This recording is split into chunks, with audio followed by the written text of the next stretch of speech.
Donc salut à tous, voilà j'ai allumé mon Altimulti. Alors par rapport à l'autre version, là j'ai rajouté un petit module Bluetooth qui permet de communiquer donc sans fil avec l'altimètre à partir d'un téléphone ou à partir d'un PC qui a une connexion Bluetooth.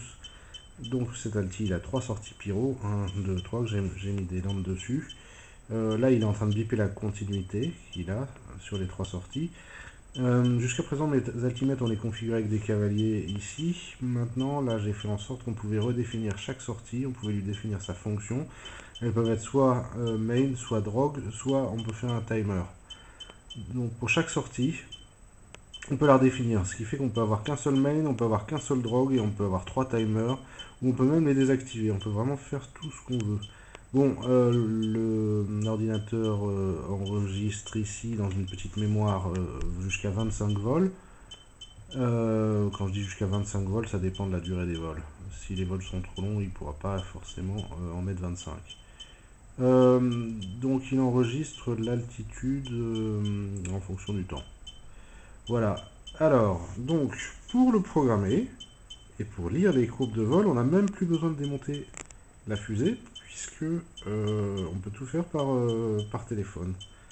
Donc, avec un téléphone Android tout bête, là c'est un modèle chinois. Donc j'ai fait une petite appli Android, on la démarre.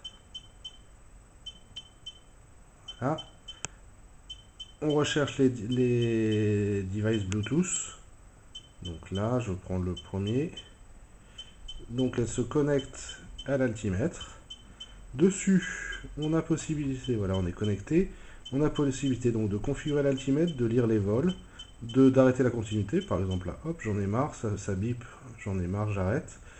Donc, en ce qui concerne la configuration de l'altimètre, voilà, donc vous avez possibilité de changer, de passer de mètre en pouces, d'avoir plusieurs modes de bipage possibles, de changer la fréquence des bips. L'altitude du main, on peut la mettre au mètre près. On peut choisir donc, on a les trois sorties. On peut choisir si elles sont main, drogue ou timer. Et on a en dessous un petit délai. Donc si on veut retarder son main de 1 seconde, eh bien on met 1000 millisecondes. Pareil pour le drogue. Ça permet en fait quand on a des altimètres en redondance de les mettre. On peut éventuellement désactiver la sortie si on n'en veut pas, ce qui fait qu'on ne prendra pas la continuité dessus. Voilà. Alors pour le délai, sinon si on met un timer, on met le délai juste en dessous. Ok, donc et ensuite une fois qu'on a changé, on fait upload et ça change la config. Alors pour les vols, en fait l'altimètre permet d'enregistrer jusqu'à 25 vols. Donc là, il est en train de les récupérer, il les télécharge. J'ai une petite dizaine, je crois que j'ai 16 vols sur cet altimètre aussi. En fait, ça va nous permettre de les lister.